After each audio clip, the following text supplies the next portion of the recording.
Thermal properties of matter से जो जो क्वेश्चन बता रहा हूं, अगर सिर्फ इनकी प्रैक्टिस कर ली तो एग्जाम में क्वेश्चन आपका नहीं छूटेगा। और बहुत ज्यादा चांसेस है कि जितने क्वेश्चन बताऊंगा सेम टू सेम या सिमिलर क्वेश्चन एग्जाम में दिखाई देगा। ये क्वेश्चन है हिडन क्वेश्चन, जो कई बार एग्जाम में आता है। ये हिडन है, छुपा छुपा रुस्तम। अभी क्वेश्चन क्या कहता है कि show that the coefficient of area expansion.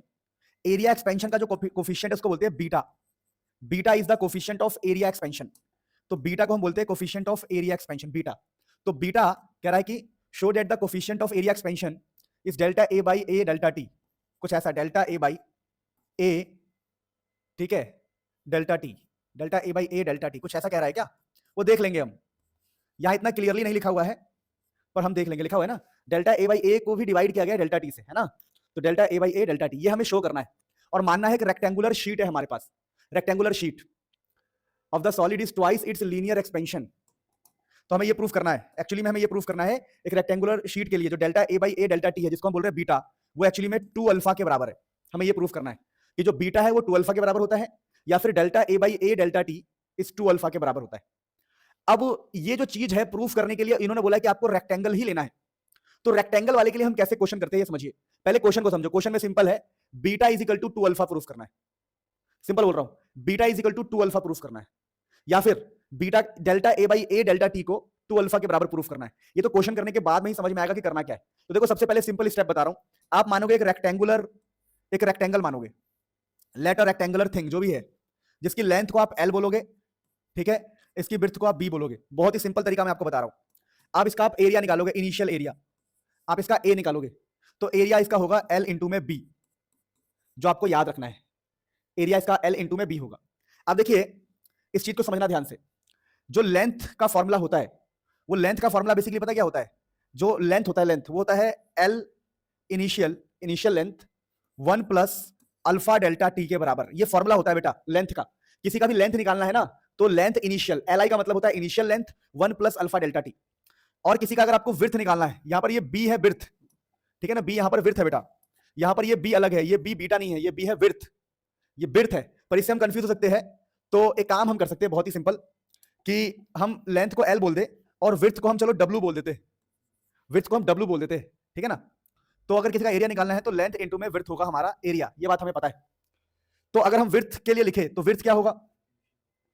Width initial, ठीक है, जो भी इसका विड्थ है। वैसे तो क्वेश्चन में हमें कुछ नहीं बोला, simple rectangular sheet of the solid is twice, है ना, रेक्टेंगुलर शीट। तो लेंथ को आप एल मानोगे और विड्थ को डब्ल्यू मानना। तो विड्थ का फॉर्मूला होगा W initial 1 plus alpha delta T. अब प्यारे बच्चों, फटाफट यहां से हम एरिया निकालने की कोशिश करते हैं। तो अगर हम यहां पर एरिया निकालने की कोशिश करेंगे, अगर इस क्वेश्चन में हमें एरिया निकालना है फाइनल, ये फाइनल एरिया का फॉर्मूला हम लगा रहे हैं, area final is equal to length into में विड्थ। तो ये जो लेंथ है ना, ये लेंथ फाइनल है या विड्थ फाइनल है? कि जब हम किसी को हीट करते हैं तो उसका फाइनल लेंथ इतना होगा और फाइनल विड्थ इतना होगा। तो यहाँ पर एरिया फाइनल निकालने के लिए length final and width final को आपस में मल्टीप्लाई करना होता है। तो हमने फॉर्मूला लिख दिया, जो फॉर्मूला हम इस चैप्टर में पढ़ते हैं। अब इन दोनों को आपस में मल्टीप्लाई करेंगे तो क्या होगा, देखो। तो एरिया निकालने के लिए लेंथ फाइनल विड्थ फाइनल को आपस में मल्टीप्लाई करना है। तो इसको मल्टीप्लाई करोगे तो देखो, L I and W I, L initial W initial, और ये हमारा एरिया फाइनल है। देखो एक्चुअली में हम क्या कर रहे हैं, इस बात को समझो। हम इन दोनों को आपस में मल्टीप्लाई कर रहे हैं। एरिया फाइनल निकालने के लिए लेंथ फाइनल को विड्थ फाइनल से मल्टीप्लाई करना पड़ेगा। तो एरिया फाइनल निकालने के लिए हम इन दोनों को आपस में मल्टीप्लाई कर रहे हैं। तो मल्टीप्लाई करेंगे तो ये वाला टर्म जो है इनिशियल वाला टर्म आपस में मल्टीप्लाई होगा, क्योंकि हमें एरिया फाइनल निकालने के लिए लेंथ फाइनल और विड्थ फाइनल को मल्टीप्लाई कर रहे हैं। तो लेंथ फाइनल इंटू में, चलो मैं 1 मिनट करके ही दिखा देता हूं ताकि आपको दिक्कत ना हो। तो अपन क्या कर रहे हैं, area final is equal to इन दोनों का मल्टीप्लाई। तो आप बोलोगे L I 1 plus alpha delta T and W I 1 plus alpha delta T. तो आपने क्या किया, देखो, अगर आपको एरिया फाइनल निकालना है तो आपको इस वाले पूरे को लेंथ और इस वाले पूरे को आपस में मल्टीप्लाई करना पड़ेगा। Length initial 1 plus alpha delta T, width initial 1 plus alpha delta T, तो आपको मिल जाएगा एरिया फाइनल। क्या इस बात को समझ पा रहे हो? क्योंकि एरिया फाइनल निकालने के लिए आपको लेंथ फाइनल और विड्थ फाइनल को आपस में मल्टीप्लाई करना है। तो आपने इन दोनों इक्वेशन को आपस में मल्टीप्लाई किया। तो आप जब इन दोनों को मल्टीप्लाई करोगे तो आपको एरिया फाइनल मिलेगा। अब यहां पर क्या कर सकते हो आप, जो एल आई है और डब्ल्यू आई है, एल आई एंड डब्ल्यू आई को साथ में ले लोगे और ये हो जाएगा 1 प्लस अल्फा डेल्टा टी का होल स्क्वायर, और यहां से आपको मिलेगा एरिया फाइनल, है ना। तो कुछ भी नहीं, देखो एरिया फाइनल क्या हो जाएगा, लेंथ फाइनल इंटू में विड्थ फाइनल। अब लेंथ का फॉर्मूला होगा L I 1 plus alpha delta T, width final का फॉर्मूला क्या होगा, विड्थ आई यानी width initial 1 plus alpha delta T, जहां पर आई का मतलब इनिशियल है, एफ का मतलब फाइनल। इन दोनों को मल्टीप्लाई किया, हमें मिल गया एरिया फाइनल। जी, अब एरिया फाइनल हो गया। कैसे हुआ? क्योंकि हम इन दोनों को मल्टीप्लाई कर रहे हैं और इन दोनों का आपस में स्क्वायर हो गया। अब देखो यहां पर आप लिख सकते हो area final is equal to, ये देखो ये है लेंथ इनिशियल और width initial. Length initial width initial, यानी कि ये एरिया इनिशियल के बराबर, length initial minus sorry length into में विड्थ एरिया, लेकिन ये इनिशियल लेंथ है, ये इनिशियल लेंथ है, इसलिए क्या हो जाएगा length initial width initial area initial. और देखो ये 1 प्लस अल्फा डेल्टा टी का स्क्वायर, तो इसको x मान लो और इसको y मान लो, तो x प्लस वाई का होल स्क्वायर, तो x square plus y square, y square, ठीक है, इसको x माना x square y square 2xy 2 delta T. समझ में आया क्या क्या मैंने बताओ, कोई बता सकता है मुझे? a square b square 2ab, तो x स्क्वायर वाई स्क्वायर 2, अच्छा अल्फा कहां गया, 2ab ना, अल्फा रह गया यहां पे, एक मिनट, अल्फा 2ab, अल्फा भी आएगा, ठीक है, ध्यान रखना। तो देखो a स्क्वायर पूरा b का स्क्वायर, तो a स्क्वायर पूरा b का स्क्वायर 2ab। अब यहां पर क्या है, अब अपने को गजब की बात दिखाई देगा, देखो अब एक गजब की बात क्या दिखाई देगी, समझना ध्यान से, कि अगर मैं यहां पे बोलूं कि अल्फा स्क्वायर को हमेशा नेग्लेक्ट किया जाता है, अगर आपको याद हो, ये बहुत ही स्मॉल होता है बेटा, ये बहुत ही स्मॉल होता है, इसलिए अल्फा स्क्वायर की वैल्यू 0 हो जाती है, तो ये पूरा टर्म 0 हो जाएगा। तो यहां से आपको मिलेगा एरिया फाइनल, ठीक है, सॉरी यहां से आपको सीखने को मिलेगा area final, area final is equal to area initial, और यहां से क्या मिला 1 plus 2 alpha delta T, 2 alpha delta T, ठीक है, क्योंकि अल्फा स्क्वायर 0 होने से 1 मिलेगा, 2 अल्फा डेल्टा टी, 2 मिलेगा, अल्फा मिलेगा, डेल्टा टी। अब सुनो ध्यान से यहां पर, तो ये हो गया A final is equal to A initial, ठीक है, A initial plus A initial 2 alpha delta T. मैंने क्या क्या बताओ, ये जो ए इनिशियल है इन दोनों में मल्टीप्लाई कर दिया। अब यहां से एक बहुत गजब की बात पता लगेगी, देखो ए फाइनल में से इसको माइनस करेंगे, तो A final minus A initial is equal to क्या आ गया, देखो A initial 2 alpha delta T. क्या क्या मैंने बताओ, मैंने ए फाइनल में से ए इनिशियल को माइनस कर दिया। अरे बड़ा आसान है यार, मैंने कुछ भी नहीं किया, ये बहुत आसानी स्टेप्स है, ध्यान रखना पड़ेगा आप लोगों को। तो जब ए फाइनल में से ए इनिशियल माइनस होगा, तो A final minus A initial, देखो final area minus initial area, ये कहलाएगा change in area. Final area minus initial area is change in area, तो change in area is equal to area initial 2 alpha delta T. अब हम क्या करेंगे, देखो change in area upon में area initial upon में डेल्टा टी, ये 2 alpha के बराबर आ गया, यही हमें प्रूफ करना था। अब ठीक से देखो क्या हुआ है, हमने इस वाले पार्ट को और डेल्टा टी को नीचे डिवाइड कर दिया, डिवाइड कर देंगे तो बचेगा 2 अल्फा, और हमें प्रूफ ही यही करना था, हमें प्रूफ करना था कि चेंज इन एरिया अपॉन में डेल्टा टी वो 2 अल्फा के बराबर है। चेंज इन एरिया अपॉन में डेल्टा टी किसके बराबर है, ट्वाइस ऑफ अल्फा। तो हमने ये प्रूफ कर दिया। देखो इसके स्टेप्स भी आसान है, इसमें मैथमेटिक्स और कुछ भी नहीं है, आपको लिखना है कि एरिया फाइनल होगा लेंथ फाइनल इनटू में विड्थ फाइनल। लेंथ फाइनल का फॉर्मूला क्या होगा, length initial 1 plus alpha delta 2। Width final का formula width initial 1 plus alpha delta T. फिर एरिया निकालने के लिए क्या करोगे, एरिया निकालने के लिए आप इन दोनों को आपस में मल्टीप्लाई करोगे। तो आपने मल्टीप्लाई किया a प्लस बी का होल स्क्वायर, अल्फा स्क्वायर को 0 कर दिया, इसको a को मल्टीप्लाई किया, फिर a को इधर ले आए, आपने बोला चेंज इन एरिया, फिर इसको डिवाइड कर दिया और आपका प्रूफ हो गया, हेंस प्रूव्ड। इससे आसान आज तक किसी ने नहीं कराया, इवन मैंने भी नहीं कराया इससे आसान। मैं अलग तरीके से हर साल करवा रहा था, इस बार मैंने थोड़ा सा अलग करवा दूं, तो इसे नोट कर लो, बहुत इंपॉर्टेंट क्वेश्चन था ये। चलो देखो ये जो क्वेश्चन है एग्जामिनेशन पॉइंट ऑफ व्यू से बहुत इंपॉर्टेंट है। और देखो पीछे वाला पता है ये वाला क्वेश्चन कब आता है, जब किसी को पेपर बहुत टफ बनाना हो ना, सुनो जब पेपर किसी को बहुत टफ बनाना होता है, बहुत टफ कि बच्चा तो ये क्वेश्चन दे देगा, क्योंकि भाई ये क्वेश्चन यूनिक है बहुत। पहली बात तो बच्चा समझ नहीं पाएगा क्या लिखा है, delta A by A delta T proof करो, तो ये कॉम्पिटेंसी बेस्ड पेपर में आएगा। अब देखो ये न्यूमेरिकल आने के चांस बहुत ज्यादा है, ये मेरा फेवरेट न्यूमेरिकल है। अब इस न्यूमेरिकल में क्या है, देखो खुलेआम कह रहे हैं, क्या कह रहे हैं, देखो कह रहे हैं, देखो एक ब्लैक स्मिथ है, ब्लैक स्मिथ मतलब लोहार। देखो मैं आपको बता रहा हूं, एक मूवी था बंधन, बंधन मूवी में जो सलमान भाई थे साले बने हुए थे, क्या बने हुए थे, क्या बने हुए थे, साले साहब। तो जो जीजा जी बोलेंगे वही मैं करूंगा। तो उस मूवी में उसके जीजा जी रथ पर बैठते थे, घोड़ा गाड़ी बोलते हैं जिसको। तो इसकी कहानी क्या है समझा रहा हूं, देखो एक्चुअली में जो घोड़ा गाड़ी जो होता है, उसका जो घोड़ा गाड़ी उसका जो पहिया है वो लकड़ी का होता है। किसका होता है, अब लकड़ी का है तो वो चलेगा तो लकड़ी टूट जाएगी या लकड़ी घिस जाएगी, लकड़ी बर्बाद हो जाएगी। तो क्या क्या गया, लकड़ी के पहिए में लोहे की रिम लगाई जाती है, लोहे की रिम। लेकिन ये रिम लगाई कैसे जाती है, ये सोचो। इस रिम को लगाया कैसे जाता है, तो लगाया कैसे जाता है, पहले एक छोटे साइज का लिया जाता है लोहे का रिम, छोटे साइज का, स्मॉल साइज। फिर इसको करते हैं हीट, क्या करते हैं इसको, हीट करने से क्या होता है, हीट करने से इसका साइज जाता है बढ़, ऐसे हो जाता है, ये बड़ा हो जाता है। और जब ये बड़ा हो गया तो इसके ऊपर इसको रख देंगे, ये हमारे लकड़ी का है, ये लकड़ी का पहिया है, ये लकड़ी का पहिया है और इसके ऊपर लोहे की रिम चढ़ानी है। तो क्या होता है, पहले स्मॉल साइज का लेते हैं रिम और उसको हीट करने से क्या होगा, वो फैलेगा। अब वो फैल गया, अब क्या करेंगे, इसके ऊपर रख देंगे उसको, अब इसके ऊपर रख देंगे, फैल गया इसके ऊपर रख देंगे। ये क्या है, लोहा है, ये लोहा है और ये क्या है बेटा, पहिया, किसका, लकड़ी का। अब क्या होगा, इसको ठंडा करेंगे, क्या करेंगे, ठंडा। तो ठंडा करने से दोबारा ये क्या हो जाएगा, दोबारा ये चिपक जाएगा इसके साथ, ठंडा करने से इसकी साइज घटेगी और साइज घटने से क्या होगा, देखो ये है आपका लकड़ी और लकड़ी के ऊपर चढ़ गया है, लकड़ी के ऊपर चढ़ गया है लोहे की रिम। अब एक मजबूत पहिया तैयार हो गया। तो लोहार का ये काम होता है। तो उसी पे बेस्ड ये क्वेश्चन है। कॉम्पिटेंसी बेस्ड पेपर का मतलब ही होता है कि आप प्रैक्टिकली समझ पा रहे हो कि नहीं समझ पा रहे हो। इसलिए मैंने कहा कि इस क्वेश्चन के आने के चांसेस बहुत ज्यादा है। तो लिखा है, देखिए, एक ब्लैक स्मिथ है, fixes iron ring on the rim of a wooden wheel of horse cart, the diameter of the rim and the iron rings are इतना। दोनों के डायमीटर दिए हुए। अब क्वेश्चन क्या कह रहा है, मतलब कि एक डायमीटर छोटा है, ऑब्वियसली एक डायमीटर छोटा है, एक डायमीटर क्या है, बड़ा। समझ पा रहे हो उसके पीछे रीजन क्या है? बड़ा वाला किसका होगा बताओ? लोहे का। लोहे का होगा, चाटा मार दूंगा। पहिया छोटा होता है, पहिया क्या होता है?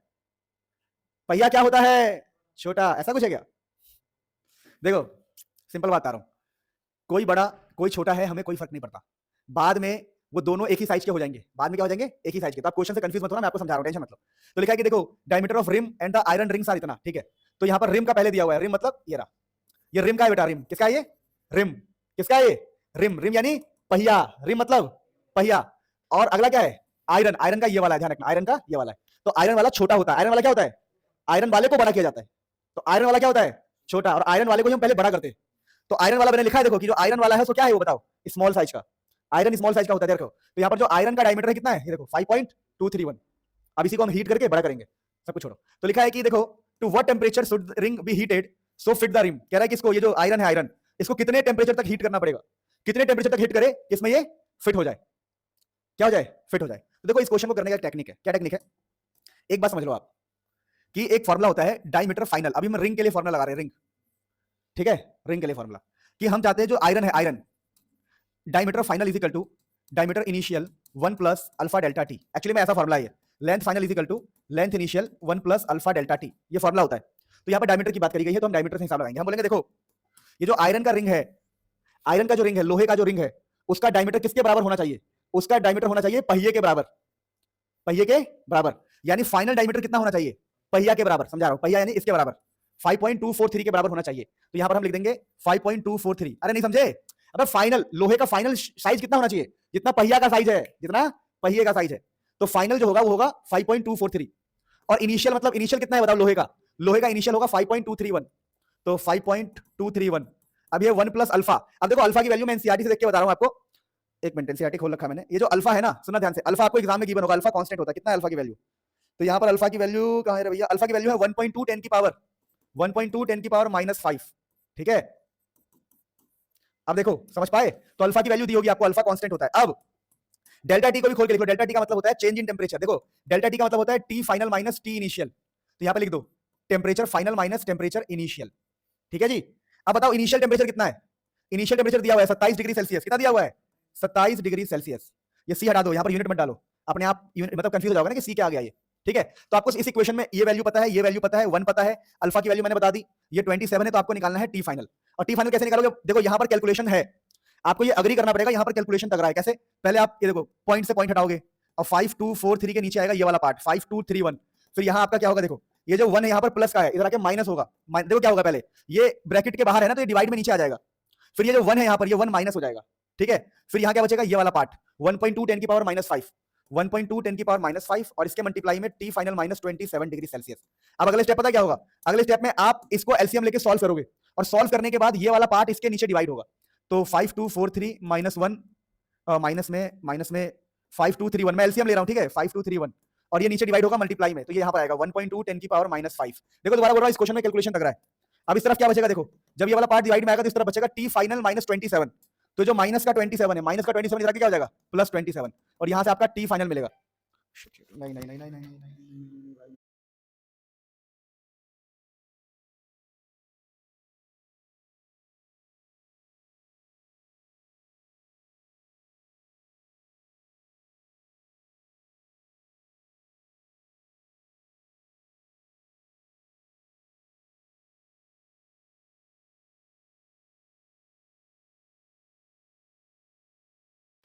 अब देखो, मैं ये कह रहा था, देखो कैलकुलेशन जो है वो तो भाई तगड़ा ही रहेगा।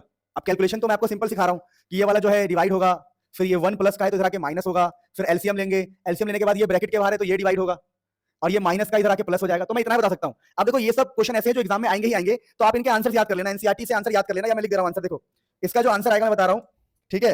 इसका आंसर आ रहा है 218 डिग्री सेल्सियस। तो देखो ऐसे क्वेश्चन तो आप याद ही कर लो जो क्वेश्चन फिक्स होते हैं एग्जाम में आने। बाकी देखो यार, ह्यूमनली बातें करूं तो मैं कैलकुलेशन में टाइम वेस्ट नहीं करना चाहता, बिकॉज ये आपका काम है, ठीक है। और मैं आपको एक और बात बता दूं, अगर आप एग्जाम में यहां तक करके आ गए, सिर्फ यहां तक सुन लो ये वाला पार्ट, अगर आप वैल्यू पुट करके आ गए और थोड़ी नौटंकी करके आ गए, आप अगर 3 नंबर का क्वेश्चन है तो आपको 3 में से 3 ही मिलेगा, और बहुत बेकार टीचर हुआ जो बिल्कुल भी अंडरस्टैंडिंग नहीं है, मैच्योर नहीं है बिल्कुल, तो वो आधे नंबर काट लेगा, तो 3 में से आपको मिल सकते हैं 2.5 नंबर, क्योंकि ये गाइडेंस है। ये गाइडेंस है कि बच्चों को कैलकुलेशन के नंबर नहीं काटने चाहिए, और काट भी सकते हो तो आधे नंबर काट सकते हो, और बहुत खड़ूस हो तो 1 नंबर काट लो। आपको स्टेप मार्किंग और कॉन्सेप्ट के हमेशा नंबर मिलेंगे, समझ गए। तो देखो यार, ह्यूमनली स्पीकिंग ये कैलकुलेशन सच में टफ था। तो आप आंसर याद करना 218 डिग्री सेल्सियस, और एनसीईआरटी से भी आंसर याद कर सकते हो। अगले क्वेश्चन पे बढ़ते हैं फटाफट। अब देखो प्यारे बच्चों, यहां पर मैं आपको कुछ बातें समझा दूं। जिससे लिखा हुआ है a sphere of 0.047 kilogram aluminium. This question is also important, ये बहुत ज्यादा इंपॉर्टेंट है। तो एक स्फेयर है जो इतने इतने किलोग्राम का है, प्लेस्ड फॉर सफिशिएंट टाइम इन पहले एक बार रीड कर लो आप क्वेश्चन, ठीक है, रीड करो। चलो बता रहा हूं, सुनो, पढ़ लिया होगा आप लोगों ने क्वेश्चन। देखो अब देखो, ये ना कैलोरीमीटर का कॉन्सेप्ट होता है। एक्चुअली में क्या होता है, हमारे पास एक डिवाइस होता है कैलोरीमीटर, तो इसमें क्या होता है, पानी रखते हैं, पानी, और ये होता है कॉपर का वेसल, कॉपर, ठीक है, कॉपर Cu, पानी, यहां पर पानी है और ये कॉपर है। अब होता क्या है, अगर इसके अंदर हम कोई गर्म चीज डालेंगे, सपोज करो हमने एक एल्यूमिनियम है, एक एल्यूमिनियम है जो बहुत हॉट है, हॉट, तो अगर हमें गर्म चीज इसमें डालेंगे पानी के अंदर, तो पता क्या होगा, इस गर्म चीज, ये गर्म है, गर्म, तो इस गर्म चीज की जो हीट है, हीट, इसकी जो हीट है वो पानी ले लेगा, और पानी के साथ साथ ये बर्तन भी गर्म हो जाएगा। यानी कि heat lost by aluminium is equal to gained by, बताओ, gained by H2O and copper. तो इसको बोलते हैं कैलोरीमीटर का कॉन्सेप्ट। तो उसी पे बेस्ड एक क्वेश्चन है जो काफी ज्यादा इंपॉर्टेंट एंड फेमस क्वेश्चन है, और कई बार एग्जाम में आता भी है। अब देखिए क्वेश्चन लिखा हुआ क्या है, क्वेश्चन लिखा हुआ है भाई कि अपने पास एक स्फेयर है जिसका मास है इतना, जो कि एल्यूमिनियम का है, ठीक है। तो एल्यूमिनियम का स्फेयर है जिसका आपको मास दिया हुआ है। देखो इन क्वेश्चन को तो याद करके ही चले जाना, पर मैं सिखा रहा हूं। फिर कह रहा है कि placed in sufficient time in vessel containing boiling water. कह रहा है एल्यूमिनियम को पहले एक बॉइलिंग वाटर में रखा गया है, बिल्कुल गर्म पानी में। गर्म पानी का मतलब होता है 100 डिग्री सेल्सियस। तो जो एल्यूमिनियम है, एल्यूमिनियम को पहले 100 डिग्री सेल्सियस में रखा गया, यानी पहले एल्यूमिनियम को हीट कर रहे हैं। तो लिखा है कि aluminium is placed for sufficient time in a vessel containing boiling water so that the sphere is at 100 degree, ताकि स्फीयर 100 डिग्री का हो जाए, यानी स्फीयर को 100 डिग्री कर दिया। अब immediately transfer to 0.14 kg copper calorie containing इतना किलोग्राम पानी। कह रहा है कॉपर और पानी के कैलोरी में डाल दिया गया इमीडिएटली इसको, तो क्या हुआ होगा बताओ। Obviously heat lost by the 100 degree वाला एल्यूमिनियम गेन बाई पानी एंड कॉपर। तो लिखा है the temperature of water rises, और पानी का टेम्परेचर तो बढ़ेगा ही बढ़ेगा, क्यों, क्योंकि उसको हीट मिला है। अब क्वेश्चन है calculate the specific heat of aluminium. हमें एल्यूमिनियम का स्पेसिफिक हीट निकालना है। तो देखो इस क्वेश्चन को करने का एक बहुत आसान तरीका है, आप सिंपल बोलते हो हीट लॉस्ट बाय एल्यूमिनियम, और हीट का फॉर्मूला मैं आपको बता दूं, हीट का फॉर्मूला होता है mc डेल्टा टी, जहां m का मतलब मास है, m का मतलब मास, c का मतलब स्पेसिफिक हीट, ये आपका स्पेसिफिक हीट होता है, स्पेसिफिक हीट, और डेल्टा टी का मतलब होता है चेंज इन टेम्परेचर, कितना टेम्परेचर चेंज हुआ। तो हम बोलेंगे हीट लॉस्ट बाय एल्यूमिनियम, तो एल्यूमिनियम के लिए फॉर्मूला होगा mc डेल्टा टी, जहां पर मास एल्यूमिनियम का होगा, c भी एल्यूमिनियम का होगा, और डेल्टा टी भी किसका होगा बताओ, एल्यूमिनियम का। ऑब्वियसली एल्यूमिनियम का ही डेल्टा टी होगा। तो यहाँ पर mass of aluminium, specific heat of aluminium, और change in temperature of aluminium, ये हीट का फॉर्मूला है। तो heat lost by aluminium is equal to heat gain by H2O and copper. तो पानी ने कितना हीट गेन किया है, तो उसके लिए भी mc डेल्टा टी। अब यहाँ पर H2O के लिए है, ये H2O के लिए, प्लस कॉपर को भी तो हीट मिलेगा कॉपर, तो यहाँ पर लिखेंगे हम mc डेल्टा टी। लेकिन ये पूरा फॉर्मूला किसके लिए होगा, कॉपर के लिए। इसको भी थोड़ा ठीक करके लिख देते हैं, अजीब सा लग रहा है देखने में, mc डेल्टा टी, लेकिन ये वाला रहेगा एल्यूमिनियम के लिए। यानी कि एल्यूमिनियम का जो हीट है वो डिवाइड होगा पानी में और कॉपर में, क्योंकि एल्यूमिनियम ही गर्म ऑब्जेक्ट है। अब देखो ये सारा खेल कैसा है, आपको बता दूं मैं आपको कि मास ऑफ एल्यूमिनियम दिया होगा, चलो बताओ कितना दिया हुआ है, बताओ मास ऑफ एल्यूमिनियम कितना था। एल्यूमिनियम 0.047 kg लिखा हुआ है, तो आपको सारी वैल्यू पुट करनी है, 0.047 किलो। आपको इस सी की वैल्यू निकालनी है, ध्यान रखना क्वेश्चन में निकालना है आपको, calculate the specific heat of aluminium. तो आपको सी निकालना है एक्चुअली में एल्यूमिनियम का। और change in temperature of aluminium कैसे निकालोगे, देखो तो चेंज इन टेम्परेचर बड़ा आसान है। देखो पहले एल्यूमिनियम था 100 डिग्री पर, और बाद में जो है स्टीडी स्टेट है 23 डिग्री, सबका टेम्परेचर 23 हो जाता है। यानी कि जब इसको पानी में डाल देंगे तो टेम्परेचर कितना हो रहा है सबका, फाइनल टेम्परेचर कितना हो रहा है, फाइनल है 23 डिग्री, ठीक है। तो जो पानी का टेम्परेचर है 23 डिग्री है, यानी कि एल्यूमिनियम पहले 100 था और पानी में डालने के बाद वो 23 जैसा हो जाएगा। तो चेंज इन टेम्परेचर इतना हो गया बेटा, 100 - 23। अब अगली बार बोलेंगे हम, देखो ये पानी के लिए, तो मास ऑफ H2O ये रहा 0.25, सी कितना है पानी का, सी देखिए पानी का सी आपको एग्जाम में गिवन होगा, मैं आपको बता देता हूं कितना गिवन होगा, ये यहां पर दिया नहीं है पर एग्जाम में गिवन होता है। स्पेसिफिक हीट वाटर के लिए है बेटा 4200 जूल पर केजी पर केल्विन, ठीक है। और डेल्टा टी कैसे निकालोगे, चेंज इन टेम्परेचर। तो देखो पहले पानी कितने पर है, देखो पहले पानी है 20 डिग्री पर, पहले पानी है 20 डिग्री पर और बाद में सबका 23 हो जाता है, तो चेंज कैसे निकालोगे बताओ?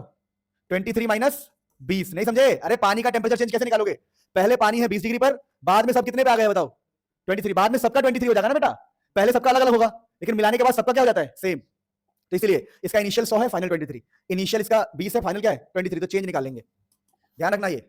और माइनस कैसे करना है दिमाग लगा के? बड़ी वैल्यू में से छोटी वैल्यू, बड़ी वैल्यू में से छोटी वैल्यू निकालते हैं चेंज के लिए। अब देखो मास ऑफ कॉपर कितना है? कॉपर का मास 0.14। स्पेसिफिक हीट ऑफ कॉपर कितना दिया हुआ है देखते हैं। स्पेसिफिक हीट ऑफ कॉपर है 390। और चेंज इन टेम्परेचर कैसे निकालोगे? तो पहले कॉपर कितने पर था? देखो ये लिखा है कि कॉपर और पानी 20 डिग्री पर थे, बाद में 23 हो गया सबका, तो चेंज कितना हुआ है बताओ? सेम 3 का चेंज है। कितने का चेंज है बताओ? 3 का। अब यहां से आपको सी निकालना है। अब ये कैलकुलेशन आसान नहीं है, मुझे भी पता है, तुम्हें भी पता है। अगर मेरे को पेपर में लिखना होगा तो मुझे भी 5 मिनट लगेगा, मेरी भी 4 होगी ऑब्वियसली। एक इंसान ऐसी कैलकुलेशन नहीं कर सकता। तो अगर आप इतने पे भी छोड़ के आओगे तो 3 में से आपको 2.5 नंबर 2 नंबर मिल जाएंगे। लेकिन अगर फिर भी आपको अगर रिस्क नहीं लेना है, देखो यार जो बात है वो साफ है, तो आप इसका आंसर याद कर सकते हो। इसका आंसर आता है, एक बार एनसीईआरटी चेक कर लेना, मैं तो एक रफ आंसर दे रहा हूं आपको, 915 जूल पर केजी पर केल्विन। ठीक है, 915। इसका आंसर मुझे 915 दिख रहा है, तो यहां से सी की वैल्यू जाएगी वो 915 जूल पर केजी पर केल्विन यूनिट होती है इसकी। फटाफट नोट कर लो, ये क्वेश्चन ऐसे ही करना एग्जाम में, टेंशन मत लेना, कैलकुलेशन के ज्यादा मार्क्स नहीं होते, परेशान मत होना। अब देखो ऐसे क्वेश्चन पहले के जमाने में आते थे, जेई नीट में ज्यादा आते हैं ऐसे क्वेश्चन। अगर स्कूल एग्जाम के बच्चों को ऐसा क्वेश्चन दे दिया ना तो झूल जाएगा, ठीक है, मजाक नहीं कर रहा हूं। तो अब ऐसा क्वेश्चन क्या है इसमें? ऐसा कॉन्सेप्ट समझते हैं, कैलकुलेशन वाला पार्ट समझते हैं, बाकी आपके ऊपर है जो भी है। क्वेश्चन लिखा है कि व्हेन 0.15 केजी ऑफ आइस, देखिए तो लिखा है कि 0.15 केजी है आइस, ठीक है, और ये 0 डिग्री सेल्सियस पे है। अच्छा, 2 क्वेश्चन ऐसे हैं, तो पहले मैं सोच रहा हूं एक बार मैं आपको कॉन्सेप्ट ही सिखा दूं एक्चुअली में होता क्या। देखिए कभी भी कोई आइस होगा ना, आइस, तो अगर इसका टेम्परेचर मान लो 0 डिग्री है या कुछ भी हो सकता है टेम्परेचर, तो आइस सबसे पहले ना जब इसको हीट करते हैं, हीट, तो यहां पर ये इसको मिलता है लेटेंट हीट, ध्यान रखना। तो जब आइस को आप हीट करोगे ना तो उसको लेटेंट हीट मिलता है, और उसका फॉर्मूला होता है Q = ml, जहां m का मतलब होता है मास, L का मतलब होता है लेटेंट हीट। देखो इस Q का सिंपल मतलब है, समझिए, हीट, m का मतलब है मास, और L का मतलब क्या है? Latent heat. तो मैं आपको क्या समझा रहा हूं, अभी क्वेश्चन करेंगे तो समझ जाओगे। जब भी आइस को आप हीट करोगे तो वो 0 डिग्री सेल्सियस से आगे वो 0 डिग्री में ही रहेगा, बस ये 0 डिग्री का लिक्विड होगा, लिक्विड, ठीक है जी। और जब इसको और हीट करोगे तो ये 100 डिग्री के आसपास पहुंच सकता है, मतलब वो तो पहुंचाने के ऊपर है, कोई 25 पहुंचाए कोई 20 पहुंचाए, मैं आपको बता रहा हूं, लेकिन एक आइडिया दे रहा हूं कि अगर आप 100 डिग्री पर पहुंचोगे तो ये 100 डिग्री का पहले लिक्विड बनेगा, समझो। तो यहां मतलब देखो यहां पर क्या है, यहां पर टेम्परेचर चेंज नहीं हुआ है, और जब टेम्परेचर चेंज नहीं होता है तो हीट का फॉर्मूला होता है ml। लेकिन यहां पर देखो टेम्परेचर चेंज हुआ है, 0 डिग्री का लिक्विड 100 डिग्री का लिक्विड बना है, तो यहां पर हीट का फॉर्मूला होता है mc डेल्टा टी, जहां m मास है, c है स्पेसिफिक हीट, और डेल्टा टी है चेंज इन टेम्परेचर।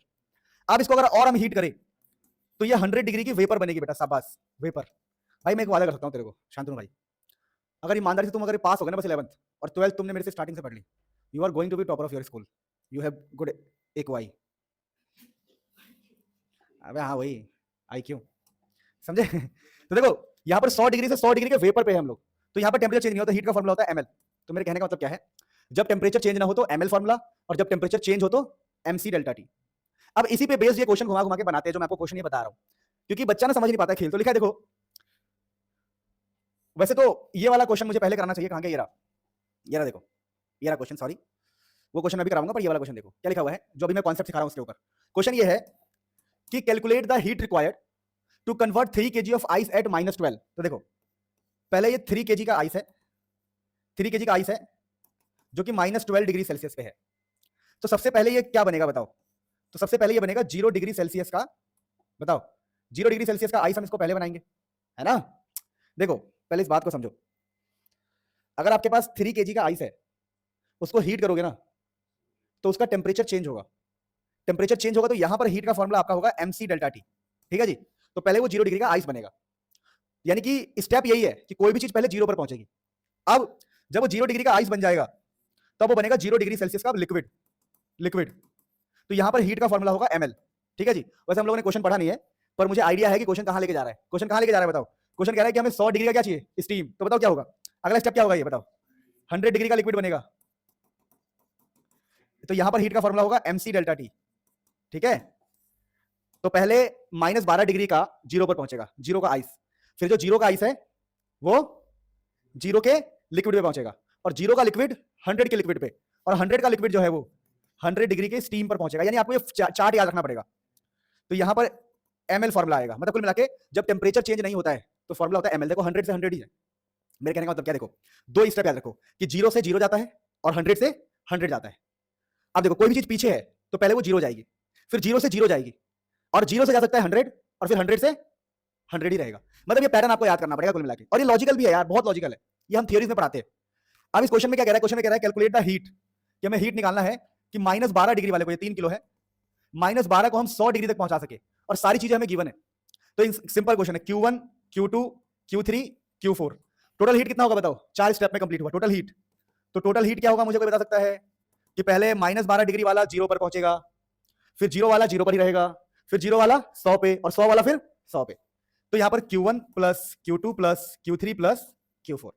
अब Q1 की वैल्यू क्या होगी जी भैया, Q1 की वैल्यू है mc डेल्टा टी, तो mc डेल्टा टी। Q2 की वैल्यू क्या है भैया, ml, Q3 mc delta 3, and Q4 कितना है, ml। अब देखो Q1 किसके लिए है, 3 किलो का 3 किलो। C की वैल्यू कितनी है आइस के लिए, देखो लिखा होगा, सब लिखा होगा, देखो यार, देखो given specific heat of ice is कितना, 2100। ए यार ऐसे मत करो यार, तो यहाँ 2100 डाल दोगे, बोलो 2100 डाल दोगे, बहुत बढ़िया। अब चेंज इन टेम्परेचर, कितना टेम्परेचर चेंज हुआ बताओ, -12 से 0, -12 से 0, तो चेंज कितना हुआ 12 का। आगो ना आगो ठीक है। अब देखो ml, मास कितना है जी, मास तो 3 किलो ही है साहेब। L कितना है बताओ, कितना L है, तो लिखा होगा, देखो L लिखा होगा, क्या लिखा है देखो, स्पेसिफिक हीट दिया है, latent heat, latent heat of fusion of ice, जब ये आइस टूटेगा तो 3.35 10 की पावर 5, तो L की जगह पर क्या पुट कर दोगे, 3.35 10 की पावर 5।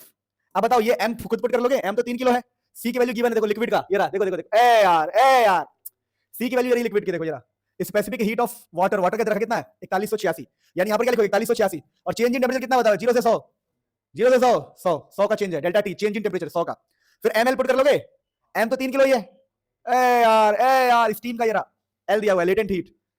तो ये पैटर्न याद रखो बस, कोई भी क्वेश्चन सॉल्व हो जाएगा कि भैया कोई भी चीज पहले 0 पर पहुंचती है, फिर 0 से 0 पर ही रहती है, फिर 100 से 100 पे ही रहती है। अगर ये बात आप समझ गए तो कोई भी क्वेश्चन कर लोगे। चलो अब ये वाला क्वेश्चन देखते हैं।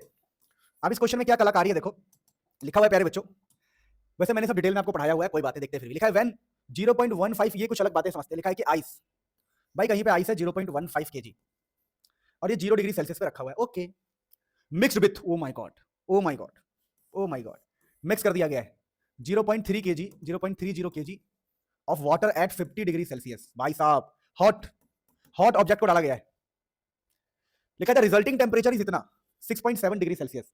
तो जब ये दोनों मिक्स हो जाते हैं, मिक्स, तो मिक्स होने से क्या होगा, मिक्स होने के बाद जो टेम्परेचर है, देखो मिक्स होने के बाद पता क्या होगा, मिक्स होने के बाद आइस ना, थोड़ी आइस पिघल जाएगी, आइस क्या हो जाएगी, पिघल जाएगी, आइस पिघल जाएगी और लिक्विड बन जाएगा, और टेम्परेचर कितना बता रहा है, 6.7 डिग्री सेल्सियस। आपको लगता है ये वो वाला क्वेश्चन है कि जो हीट ये लॉस करेगा, गर्म पानी का हीट कौन ले लेगा बताओ, बर्फ ले लेगा, तभी तो पिघलेगा वो।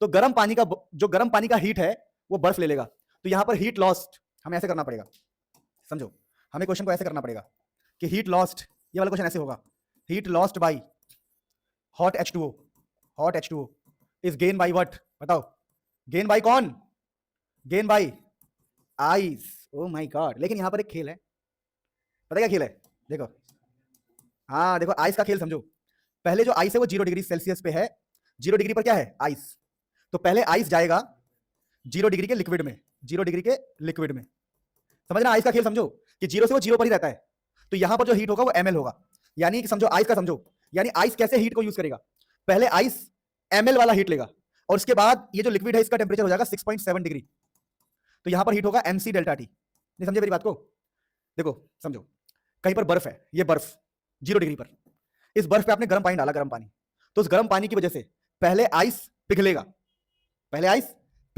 यानी 0 डिग्री का आइस 0 डिग्री का लिक्विड बनेगा, और जब वो 0 डिग्री का लिक्विड बन जाएगा तब उसका टेम्परेचर कितना पहुंचेगा 6.7। कितना आसान तो है ये, लॉजिकली सोचो, यानी कि हो क्या रहा है, हीट लॉस्ट बाई हॉट, तो हॉट बॉडी कौन है हमारा पानी, heat lost by hot body पानी, तो हीट का फॉर्मूला क्या होता है, तो हम बोलेंगे mc डेल्टा टी, तो ये हॉट बॉडी का हीट है equal to heat gain by ice, तो आइस दो तरीके से हीट गेन करेगा, ml mc डेल्टा टी, तो पहले ml मिलेगा इसको और दूसरा मिलेगा mc डेल्टा टी। तो अब कितना मास है हॉट का मास है 0.30, तो आप यहां पे लिखोगे 0.30। C कितना है, C तो ये रहा पानी का सीधे रखा है 4186। ये अब डेल्टा टी कितना, चेंज इन टेम्परेचर कितना है देखो। तो पहले ये 50 डिग्री पे था और बाद में पूरा रिजल्ट कितना आ रहा है, रिजल्ट आ रहा है 6.7। तो कितना चेंज हुआ है बताओ, चेंज निकाल सकते हो आप कैसे, ये डेल्टा टी कैसे निकाल सकते हो, 50 माइनस 6.7। तो ये तो हो गया हमारा इधर का, इधर की कैलकुलेशन हो गई सारी, जो कि टफ है काफी। अब एमएल वैसे निकालना क्या था इस क्वेश्चन में, बड़े में से छोटे को माइनस करते हैं हमेशा चेंज निकालने के लिए। अब यहाँ पर निकालना क्या है वैसे, calculate the heat of fusion of ice, L निकालना, एल फ्यूजन, लेटेंट हीट निकालना ना, heat of fusion. Heat of fusion का मतलब होता है आपको ये निकालना, L latent heat of fusion, L.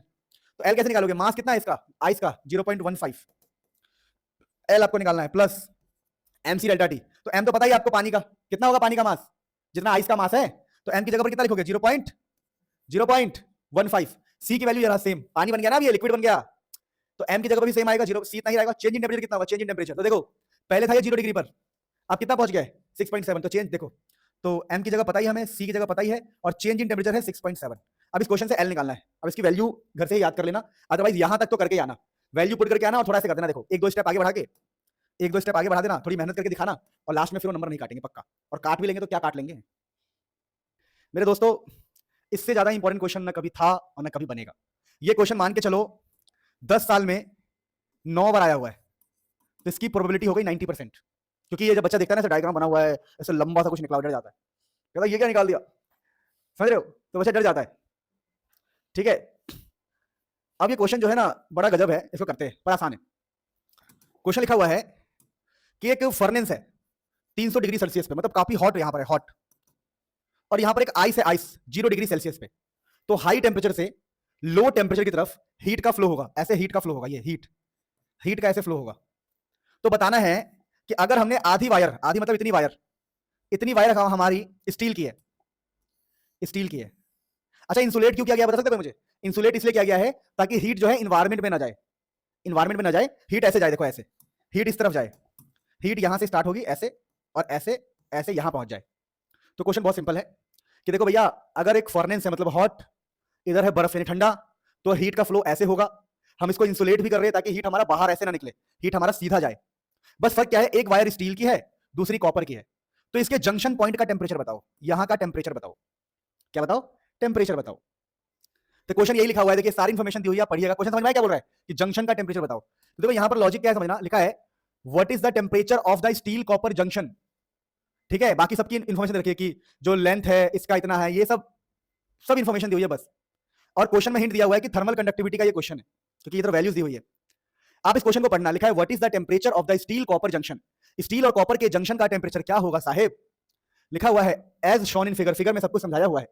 Length of the steel rod इतना है जी, length of the copper rod इतना है जी, टेम्परेचर फर्नेस का इतना है जी, टेम्परेचर आइस का इतना है जी, area of cross section of steel rod is twice that of the copper rod. बस फर्क क्या है कि ये मोटा है, यानी इसका जो एरिया है, इसका जो एरिया है और इसका जो एरिया है कॉपर का, उन दोनों में फर्क ये है कि अगर ये छोटा है तो ये दुगना है एरिया। तो हम लोगों ने क्या सीखा कि सारी इंफॉर्मेशन दी है, थर्मल कंडक्टिविटी की वैल्यू भी दी हुई है। पहले इस क्वेश्चन को समझते हैं कि क्वेश्चन होगा कैसे। देखिए देखो, जैसा इसने कह दिया कि देखो हमने इंसुलेट कर रखा है, इंसुलेट समझते हो, इंसुलेशन का मतलब है कि जो हीट है, इंसुलेशन का मतलब है कि जो हीट है, समझना, इंसुलेशन का मतलब है जो आपका हीट है वो बाहर नहीं जा सकता, यानी जितना हीट यहां पर होगा, समझना, जितना हीट यहां पर बनेगा, जितना हीट यहां पे आएगा उतना हीट आगे जाएगा।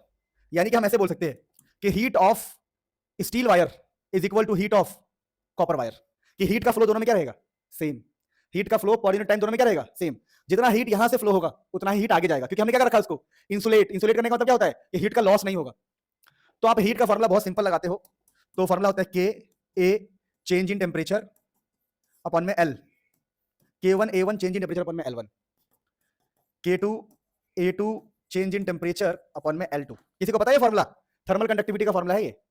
अब हम क्या करेंगे, देखो K की वैल्यू दी हुई है दोनों की, K की वैल्यूज दी हुई है, तो अभी अपन K की वैल्यूज ऊपर दी हुई है, चलो लिख लेते हैं क्या क्या है K की वैल्यू। स्टील कितनी, स्टील की 50.2 और कॉपर की है 385, ठीक है रखना 50.2, तो 50.2, एरिया इसका था 2A, इसका एरिया 2A था, दुगना था, ठीक है।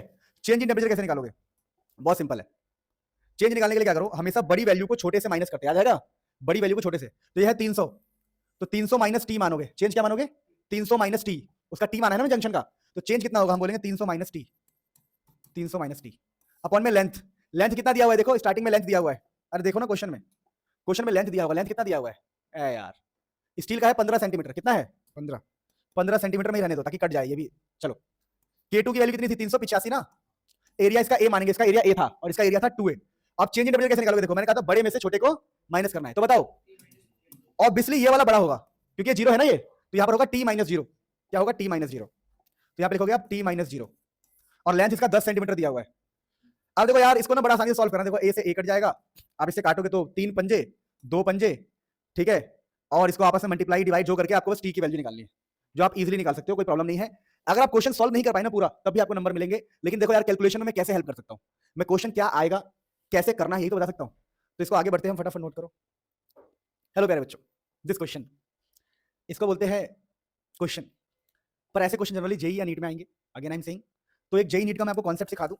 कॉन्सेप्ट क्या है समझना, देखिए अगर दो लोहे को, मैंने लोहा बोला है प्लीज हंसना मत, दो लोहा बोल रहा हूं, दो मेटल को सीरीज में लगाए, सीरीज में, सीरीज ये होता है सीरीज में, और इसका जो थर्मल कंडक्टिविटी की वैल्यू K1 है और इसकी कंडक्टिविटी की वैल्यू K2 है, ठीक है, तो एक फॉर्मूला यूज किया जाता है L by K equivalent A, L by K equivalent A। ये के इक्विवेलेंट क्या होता है थोड़ा इसको मैं समझाऊं आपको। देखिए वैसे मैं आपको बताऊं छोटी सी बात, आप समझना एक छोटी सी बात, ये वाला है ना आपके सिलेबस में नहीं है, तो मैं चाहूंगा कि आप ये वाला ना समझे, लेकिन जो बच्चे जेई नीट की बातें करेंगे उनके लिए मैं आपको बता रहा हूं, आपके सिलेबस में ये वाला है, आपको एरिया सेम मिलता है, आपके सिलेबस में आपको ये वाला मिलेगा एरिया सेम। तो एरिया सेम के लिए आसान फॉर्मुला होता है, क्या फॉर्मुला होता है, L by K equivalent is equal to L1 by K1 L2 by K2। अब ये क्या है मैं आपको समझाऊंगा, पहले वेट करो। बेसिकली अगर मान लो हमारे पास दो रॉड है और दोनों रॉड को हमने सीरीज में लगा रखा है, सीरीज, तो सीरीज में लगा रखा है, इसकी वैल्यू K1 है K2 है, तो K1 K2 को सॉल्व करके जो आएगा उसको बोलते हैं के इक्विवेलेंट। के इक्विवेलेंट मतलब इन दोनों का इक्वल वैल्यू, इन दोनों का इक्वल वैल्यू। तो देखिए तो आपके सिलेबस में ये है तो हम इसकी बातें करेंगे, इसकी बात हम नहीं करेंगे बिकॉज आपके पास इतना टाइम नहीं है कि आप जेई नीट या एडवांस की बातें करो। तो लिखा अगर एरिया कभी भी सेम होता है तो लेंथ अपॉन में K equivalent is equal to length upon में K1 लेंथ अपॉन में K2। तो ये तो सीरीज का केस है कि दो रॉड को अगर सीरीज में लगाएंगे तो जो हमारा लेंथ है L, टोटल लेंथ, L का मतलब क्या, टोटल लेंथ अपॉन में K equivalent is equal to L1 by K1 L2 by K2। लेकिन अगर आप कभी पैरेलल में लगाएंगे, पैरेलल में, और आपका लेंथ अगर सेम दिया हो क्वेश्चन में कि आपने दो को पैरेलल में लगाया है, कैसे लगेगा बताओ, पैरेलल और लेंथ सेम हो तो के इक्विवेलेंट का फॉर्मूला होता है K1 A1 K2 A2 A1 plus A2, जहां पे A का मतलब क्या होता है, area of cross section, A मतलब एरिया, K1 का मतलब आपको पता है, K2 का मतलब आपको कुल मिला के आपको दो फॉर्मूले याद रखने हैं। ये फॉर्मूला सीरीज के लिए, अभी हम क्वेश्चन भी सॉल्व करेंगे, और ये फॉर्मूला है पैरेलल के लिए। लेकिन पहले अपने इस क्वेश्चन पे आते हैं। देखो ये वाला क्वेश्चन कैसा है, इसका पहला पार्ट देखो, इस क्वेश्चन का पहला पार्ट है, समझना, पहला पार्ट है आयरन बार जिसका लेंथ है इतना। चलो मैं यहां से पढ़ के बता दे रहा हूं आपको।